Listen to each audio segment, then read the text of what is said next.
The Warriors play the LA Clippers tonight, the last game before the All-Star break. But over the last couple days, a lot of stuff has been going on that we haven't really covered in detail.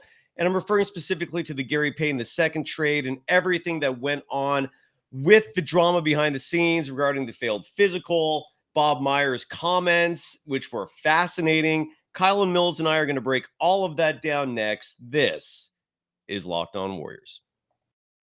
You are Locked On Warriors, your daily Golden State Warriors podcast. Part of the Locked On Podcast Network, your team every day.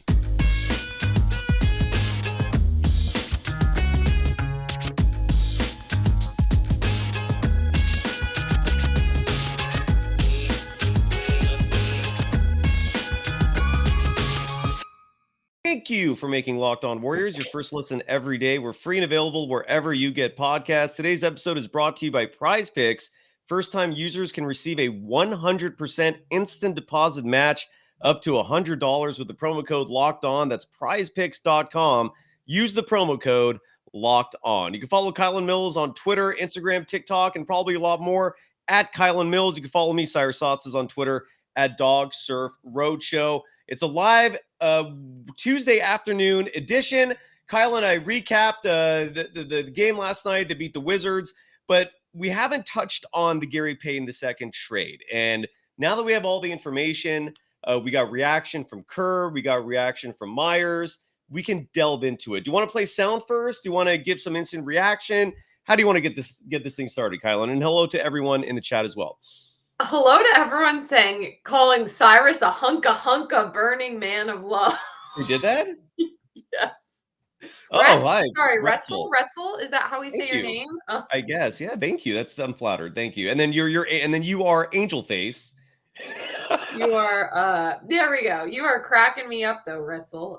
Cy is a hunka burning love. All right, burning man love. Sorry, man love, not just any love. Man love. Happy Valentine's Day to all. Right. I say we just get right into the Gary Payton II sound, because to me, like, that's so much more important than even just last night's game. Glad the Warriors won. That was definitely a positive. But like, I think we dive into Gary Payton II because big picture, the whole trade debacle is huge for the Warriors as they look to make a playoff push. All right. You're absolutely right. So here's the big one. And this is the most important soundbite that we're going to start everything off with. This is Bob Myers talking. Hold on a second here. Something got kooky with my screen. Oh, here we go. Okay. So here is Bob Myers discussing the buyout market. We'll start with this because his comments were very fascinating. They were revealing. I've never seen Bob Myers or heard Bob Myers in my life ever say anything that could be interpreted as pointed toward his coaching staff. Yet here's Bob. With James gone, I don't think you guys have anybody taller than 6'9". How do you feel about the size on this team right now? And does that affect the buyout market at all? Yeah, we'll have to look at the buyout market. I think much like last year's deadline, we moved forward with Looney and Draymond, who have kind of split minutes in the regular season. JaMychal's, I guess what you'd call our other big. Last year we had a couple other kind of non-traditional bigs that Bielitz is not in the NBA, so I can talk about him, but like a shooting big who did a nice job, and then another good player that helped us. We hope that we have enough, but we'll look and see. It's also determinative of how the coaches will use that player. For us to say, here's a big guy, and the coaching staff to say, well, we're not playing that guy. Doesn't matter if he's 7 feet tall or 8 feet tall. It has that any buyout conversation has to be done in collaboration with the coaching staff, because why bring a player in if they're not going to use him? But if there's a player that the coaching staff and the front office thinks can be helpful, absolutely, we'll go target that guy. But not there's a good John Wooden quote. Don't confuse activity for achievement. I don't just want to say, oh, we scoured the buyout market. Here's so and so, and the guy's sitting on the end of the bench. Because for us, it's $3-4 million. I don't know, it's $3 million or something like that, which Joe has done and would do. But that's the conversation with the coaching staff as far as who would play and who's available. That to me was incredibly revealing. Until that soundbite, Kylen, I was confused and almost thought that Bob Myers in this whole divide between ownership and wanting the 2 timeline path, Kerr just wanting nothing to do with youngsters. I didn't know which side of the fence Bob Myers fell on. That was revealing to me because it basically told me that Bob Myers is on the Lacob side and that he wants to get bigs. He wants to get the kind of players that this roster is crying for. This team is desperate for, but he has a coach that is averse to playing bigs. Your reaction to that soundbite, which was incredible to me. Yeah, I mean, that soundbite was very telling. And I feel like Warriors GM Bob Myers has gotten much more candid in the way he's talked to the media this season than in seasons past. And at least from the 2 prior seasons that I even covered the Warriors, hearing from him, like there's a noticeable difference from just 2-3 seasons ago to now in the way that he's addressing the media. And to me, that was a pretty candid answer and saying, you know what? Well, it doesn't matter who I think, or at least it doesn't just matter who I think would be a good addition or who we like as a front office. It matters if the coaches are going to play them. And that's, just the type of wording that we haven't heard from Bob Myers before. My question, at least the question that it raises for me is Bob on his way out? That's, the big question that I wonder in the way that he's been talking. Is he saying this because, you know what, he's ready to walk out the door and now he feels like, he maybe has the freedom to be a little bit more candid and upfront in regards to the way the dealings have worked in the front office trying to identify players.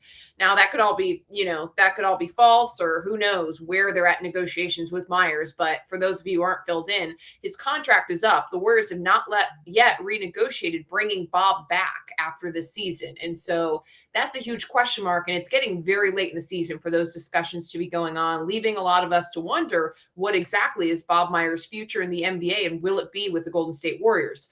And to me, just how candid he was in speaking, I at least read between the lines a little bit in that, maybe Bob is on his way out. It's a possibility. That's just a conjecture. And again, reading between the lines.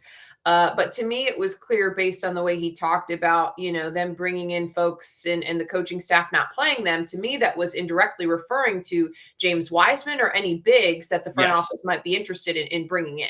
And he mentioned specifically like, oh, we can bring in a 7-footer.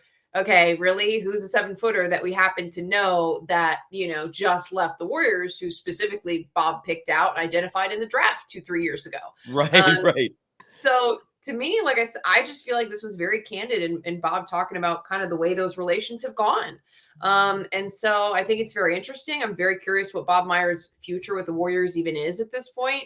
And I think that's also very telling about maybe a holdup in them pursuing someone in the buyout market, because ultimately, as you've said before on this show, Cyrus, I don't think Steve Kerr likes bigs. I don't. And if Bob were to bring in a traditional 5, would they even play? I mean, I think it's a fair question. And I don't think that if the Warriors brought in a Serge Ibaka, I don't think there's a chance that Steve Kerr would even want to play him. And if I had to make a guess, an educated guess, now this is in no way any information that I know, but if I had to make a guess, I could see Steve Kerr saying, hey, let's not get anyone, but let's just sign one of the 2-way players, Ty Jerome or Anthony Lamb, which I would think Kerr would lean towards Lamb. He clearly loves Anthony Lamb. He played him pretty high in the rotation all season, very high for a 2-way player.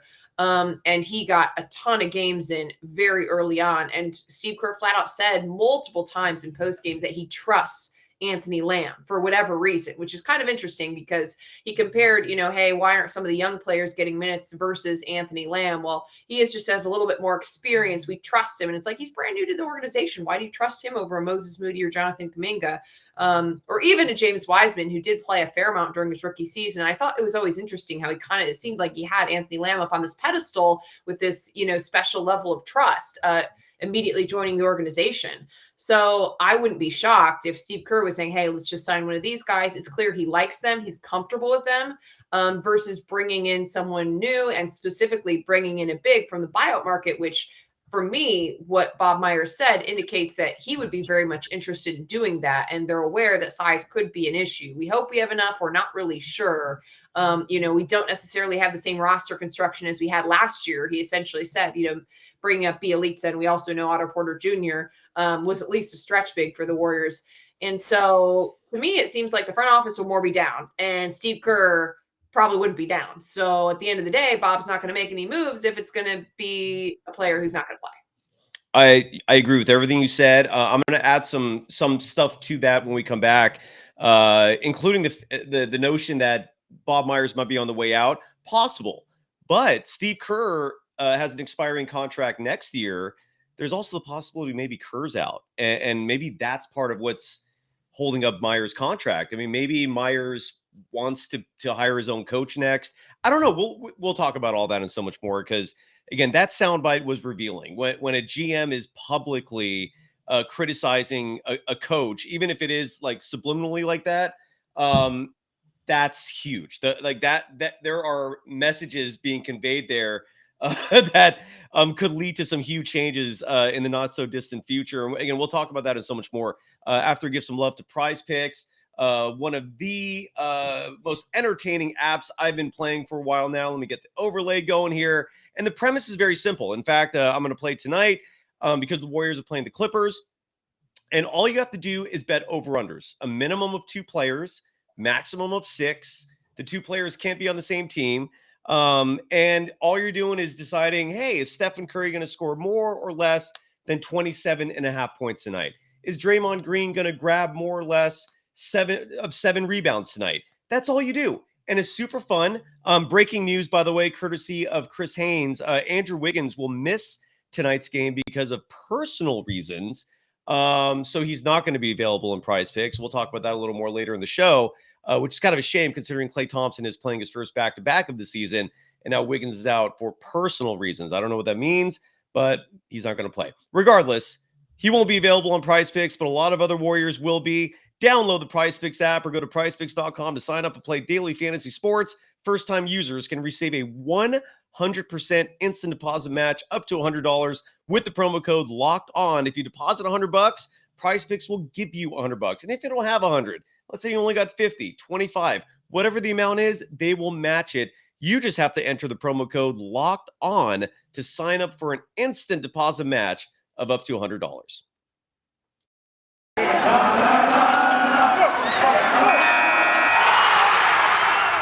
You are Locked On Warriors, your daily Golden State Warriors podcast. Part of the Locked On Podcast Network, your team every day. Thank you for making Locked On Warriors your first listen every day. We're free and available wherever you get podcasts. You can follow Kylen Mills on Twitter, Instagram, TikTok, at Kylen Mills. A couple messages that stuck out to me. First of all, from AC. AC writes, Bob Myers sounding like Billy Bean and Moneyball when the manager refused to play Scotty Hatterberg all the time. I agree. That's a great metaphor there. AC also writes, as far as I remember, Mike Brown was in charge of who played in the rotations last year. Partly true. He was primarily the defensive coordinator. Jama Malalela is responsible for that now. He's been flying completely under the radar. It would be nice if one of the reporters would do a little deep dive into how big his role is. Scott Osler first revealed that tidbit in a column some weeks ago. And then Femi Mamedali, I hope I pronounced that right, said Myers signed Boogie Cousins after a torn Achilles and Steve played him right away. That is not true. Wait, no, that is true. You're right. But this was back in 2019, back when Steve Kerr was still playing centers. A lot has changed in 4 years since that time. And reports behind the scenes indicate that Steve Kerr and Boogie Cousins are not on the same page in terms of playing. Personally, I think they're fine, but Kerr has an aversion towards Cousins and apparently every other big on the planet. So, yeah, I mean, look, there is a possibility that maybe Steve Kerr is on the way out. I will say this, Kylen. We were talking about this before we started recording, and I'll bring it up on the show now. It's entertaining. It's interesting. I might as well say it. If you had a choice between Bob Myers and Steve Kerr, who would you choose? Because I'm confident in saying I would choose Bob Myers. Like, to me, the genius behind this organization is Myers. The way he's constructed this roster, who he's put on the team. Steve Kerr is a great coach. I'm not calling for his head. I don't want him to leave. But if I had to have a pick between the two, I'm going Myers. I don't want Bob Myers to leave. I respect his decisions more. Do you have a feeling on the matter? I hate this question because I think it's a tough question. You don't have to answer it. It's a tough question. I'm leaning towards Myers, but I don't feel super confident about it. I think that almost in today's NBA, I mean, I think coaching is important, but like as we've seen, roster construction I think maybe trumps that. And the coaching is as good as the staff. We saw how in my opinion, we saw how much this year's team was impacted by losing Mike Brown, who left and went to another organization. So it's not just like the head coach. Like, to me, it's like the whole entire coaching staff and what they build. But I do think that just bringing in the right players who fit the system, the chemistry, constructing the depth, what pieces you need, like, I think that's an incredible skill. And granted, the Warriors aren't batting 1,000, but I do think that Bob Myers has proven that he has a great eye and has the ability to really, pull out some incredible deals. And like, I still look at last year's team as just being such a special roster construction from the way he was able to bring in like Porter Jr., Bielitsa, and just like some of these offseason additions who came in and literally won a championship and left, but they were perfect for exactly what the Warriors needed in that moment. And to do it, without spending a ton of money, like it's a tough skill. And I think that Bob Myers is an exceptional executive. And I would hate to see him go somewhere else because I'd be afraid to see what he would do, with another organization, especially in the West. So I think keep Myers, but I'm also not an anti-Kerr person at this point. I do think that he could have done a better job this season in particular of integrating the young players. But I'm not like anti-Kerr per se. Yeah, and Jacob writes, what the F is wrong with y'all? Warriors fans, Kerr is the most winning coach ever. That's not true. I don't know why you're saying he's the most winning coach ever. He's not. He is a winning coach. There's no doubt about that. So one example of Kerr and being open to criticism this year. And Andre writes, for example, Kuminga needs to be more consistent for Kerr to keep him on the floor. You say that because over the last two games, in the Laker game, Kuminga played 14 minutes. Last night against the Wizards, he only played 13 minutes. He wasn't having an awful game, but he did have a slow start. And this is, again, where I don't agree with what Kerr is doing with these youngsters. That has really been eye-opening for me in terms of seeing him in this new light because he's never had youngsters. Throughout this whole run, he's never had to develop players, right? He inherited Steph, Clay, Dre. He inherited a team that had a great 2 years making the playoffs. He took that team to the championship, obviously. But the way he's handling these youngsters is so disappointing to me because the moment Kuminga, the moment Moody, the moment any of them, of these young players, struggles at the beginning of a game, they get yanked and then you probably never see him again. That is not how you build confidence with young players. But for some reason, like if Ty Jerome, for example, last night, Ty Jerome finished the game strong. He had a great game statistically, but he had a horrible start. And actually posted all the mistakes he made in the first half. He cost the Warriors 9 points in like a 3-minute span. So even though he ended up scoring like 9 points or 11 points, he also cost the team 9 points. But Kerr, for some reason, sticks with him. When Kuminga makes these mistakes, if Moody makes these mistakes, you don't see him again for the entire game. And that double standard is where I colossally disapprove, if that's a word, of the way Kerr's managing this team. Is like he just doesn't trust these young players. And there's no logical reason why you shouldn't trust them. I mean, they were starting games for you just last postseason. So that's the part that eats my craw the most. And I got to play the soundbite real quick of Kerr. This was yesterday as well. There were two separate press conferences. One was a special one that Bob Myers held. And then Steve Kerr did his customary pregame press conference as he does before every game. But the subject matter before this game was quite different because we were talking about Gary Payton II. So here was Kerr talking about the trade and also about James Wiseman, who Kerr basically was responsible for playing here, barely playing here, and being traded away to get Gary Payton II back. Here's Kerr. How difficult was it for the franchise to move on from him? Well, I think it was hard on a personal level because of our affection for James and the talent level. I was all in on taking James when we did. I was part of the group and loved the ability and loved everything that we saw. I think you can't always foresee circumstances. You remember at the time we had the worst record in the league. Clay had just torn his Achilles. We didn't really know where we were as a team. Frankly, we didn't know we would win a championship, a year and a half later. So I think the important thing, and I was a GM once, not a very good one, but I've been in Bob's shoes.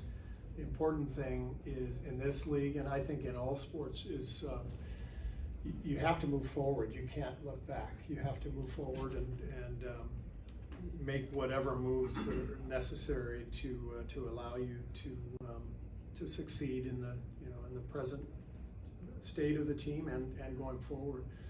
And so that was the determination that the organization made. And so that was Steve Kerr. When we come back, Kylen, I'd love to get your reaction to that, because a lot of people are under the impression that Steve Kerr is not involved in personnel decisions. He's not the GM. But if you believe that, that's a blatant falsehood. He's very involved. And as he admitted there, he endorsed the drafting of James Wiseman. 3 years later, gone. A number 2 pick, completely a bust. And I'd love to get your reaction to that, because I personally don't approve. I don't think that should just be like swept under the rug and just forgotten about. That was a blunder, a huge blunder. And I'd love to get your reaction. First, got to talk about Built Bars. I don't think James Wiseman ate his Built Bars, folks. Maybe he'll eat them when he's in Detroit. But Andrew Wiggins ate his Built Bars last night. Klay Thompson ate his Built Bars last night. Even JaMychal Green had his Built Bars last night. I don't know if any folks actually ate their Built Bars, but folks, roll with me. They're delicious. They're packed with protein. On average, 17 grams of protein per Built Bar. And what makes them really special is that on average, despite being covered in 100% real chocolate, despite coming in flavors like churro, peanut butter brownie, coconut almond, on average, they only have 130 calories per bar. And even more impressive, only 4 grams of sugar. Sugar is a toxin, folks. It's horrible for you. And you know Built's doing good because they're now available in stores. For a long time when we were doing these reads, all we talk about is go to Built.com and order these things online. Now you can go to Walmart and order a 4-bar box. Now you can go to Sam's Club and grab a 13-bar box. That's because these things are good and they're kind of good for you. So, and you can always go to Built.com as well and buy your box there. Regardless, go check out Built Bar. You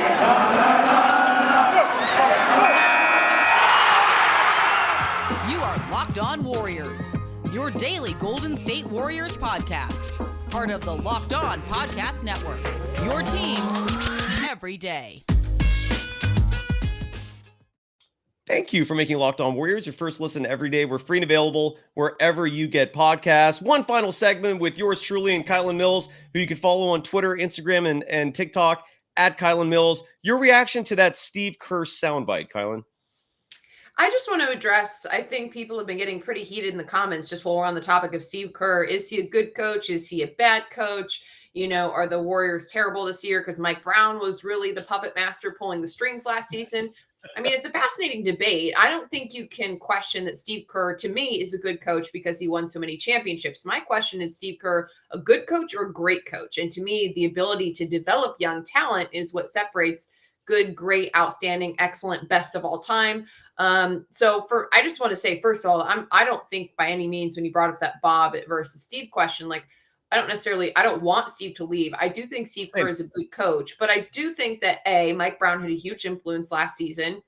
To me, there's no question, seeing the success the Kings have had this season, that he maybe played a bigger role than people realize, and that it is an entire staff that's really propelling the Warriors to success, not just Steve Kerr making all the decisions. That being said, I also think that Steve Kerr does a great job of involving his players, letting personalities be personalities, of creating a culture where the players are an active part in the strategy and, you know, the coaching process, similar to how Phil Jackson dealt with his players and some big personalities. And I think if Steve Kerr isn't Steve Kerr, Warriors wouldn't have won the championships they've won with just some of the different personnel they had. Like, Draymond Green is not a player who's going to respond well to like a coach up in his face and to being pushed to a certain degree. You have to, I don't know. I think that Steve Kerr has done a good job of managing the different personalities and personnel on the team throughout the championship years. So I just want to say that. But I do think this is a new challenge. This is something we haven't seen, like you mentioned, Cyrus, during the Steve Kerr era, is all of this young talent on the Warriors at the same time that needs to be developed at the same time as the Warriors wanting to win a championship. And I think that the Warriors, got put in a tough situation right away this season because they came out losing. And so there immediately was very little margin for error because the Warriors were 500 out the gate. And to where, if you're Steve Kerr, maybe you don't feel comfortable playing the young players. Maybe you suddenly feel that extra pressure to produce wins. And you become nervous about giving any of the young guys that opportunity to play through mistakes. Whereas I just feel like if they had started out like 20-0, like essentially like last season, I think we would have been having different conversations and maybe those young players would have had a lot longer leash. But I think this season has just been kind of a unique set of challenges that this coaching staff hasn't dealt with. And how they end up in the postseason, I think will be the final picture of how, then we can evaluate really how this coaching staff dealt with it. Because up until this point, I get the frustration about the young players not having more opportunities to play, but also, balancing that with trying to win right now. Yeah. So we'll have to evaluate that at the end of the season. Cause I think it's hard to say right now, but I think there certainly is, room for criticism. I don't think he's untouchable, but I think Kerr has done a great job with the Warriors up until this point. But this season with a new set of challenges, I personally think there could have been some decisions made differently. That's very fair. I want to read, yeah, that did come out wrong, Retzel. I want to read a couple chats here real quick, which a lot of great perspectives in the chat. And that's why I love doing these live shows. One of the many reasons. Ty Burke writes, Kerr has never lost a playoff series as Warriors coach. Until that changes, I'm going to keep the criticism to myself. Not true. He was the head coach when they lost in 2016. The 2021 season, when they lost those 2 play-in games. I know that's not technically a series, but the point is he has lost, but you're also right that it's very rare.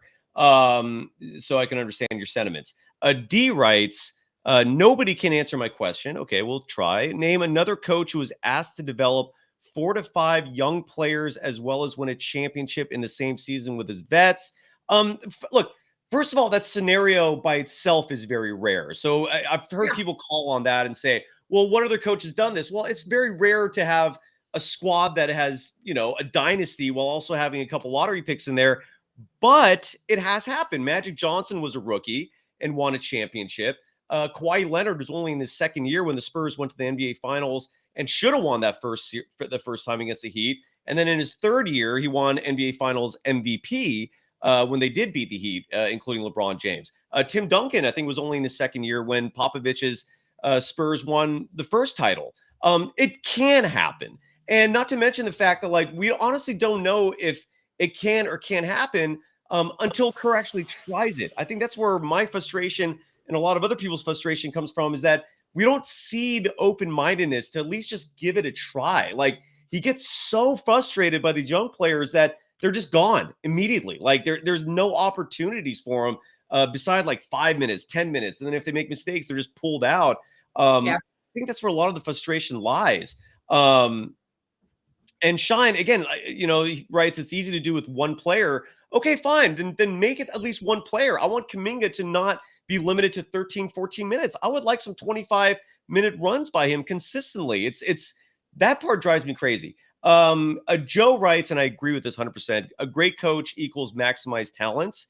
I do agree with that. And I think Steve Kerr is a great coach. I don't think Kylen, I'm guessing I'm speaking on your behalf and saying we both think he's a fine coach. Neither of us are calling for his head, because the alternatives suck.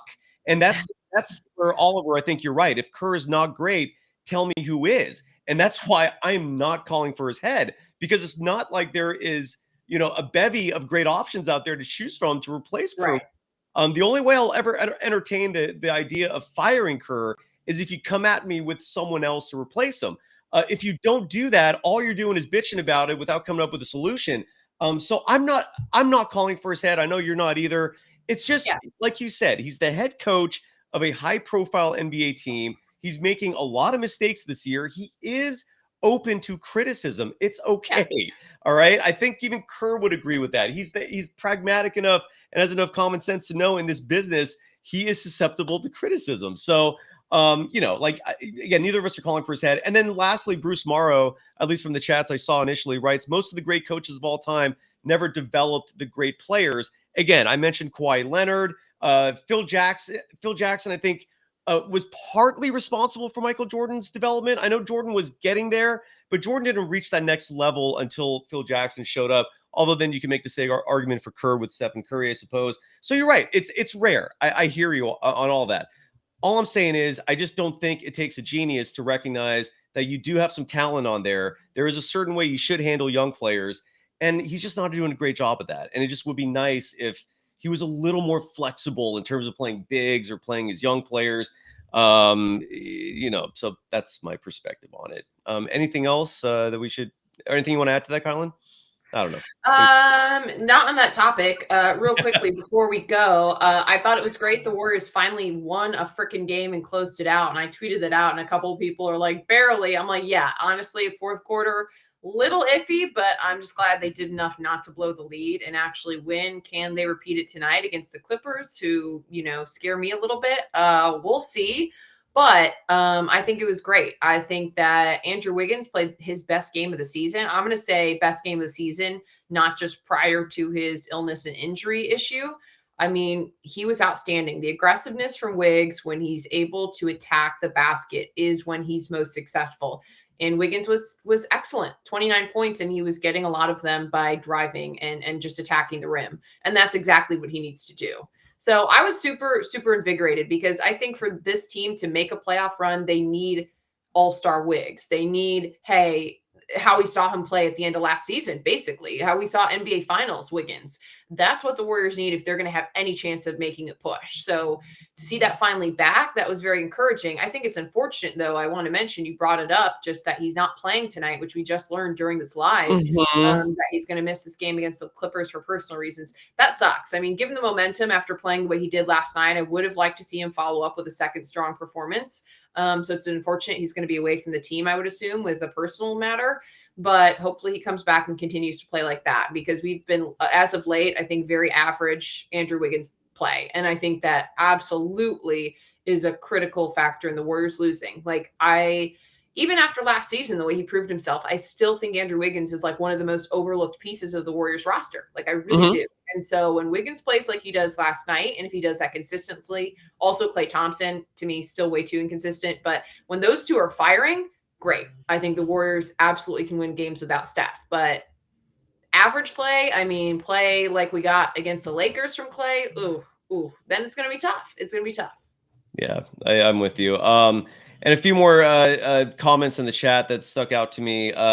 AC might be onto something. AC writes, replace the assistant coaches.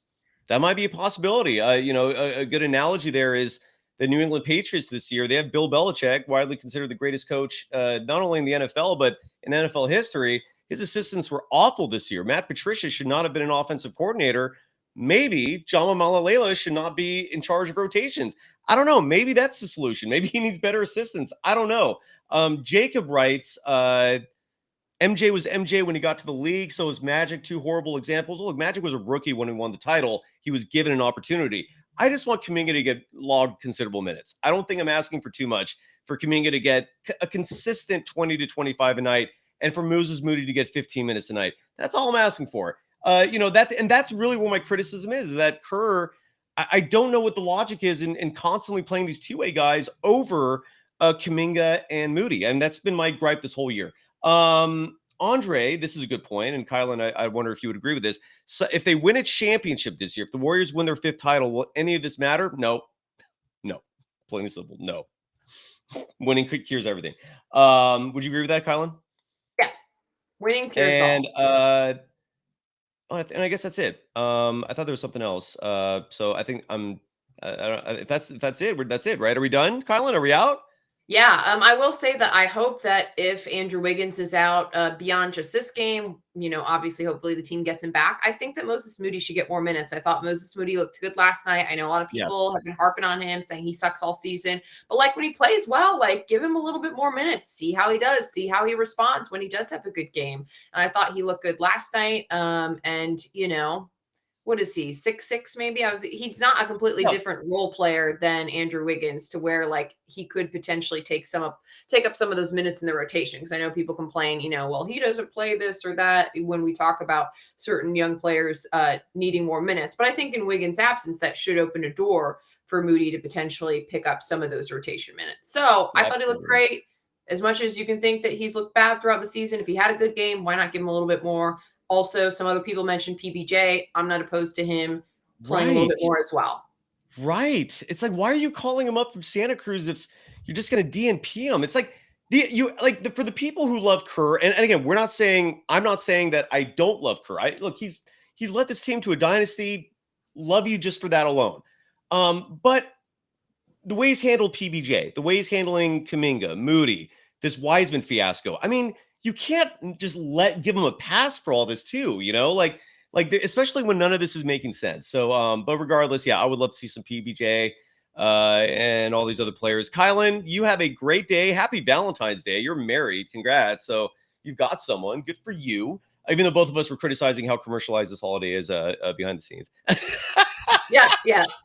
I'm not a big V-Day. I'm not a big V-Day person. I do think I love it. But happy Valentine's Day to all of you out there. We appreciate you. Hopefully the Warriors give us a win. If you're single, at least, I don't know, you can relish in that.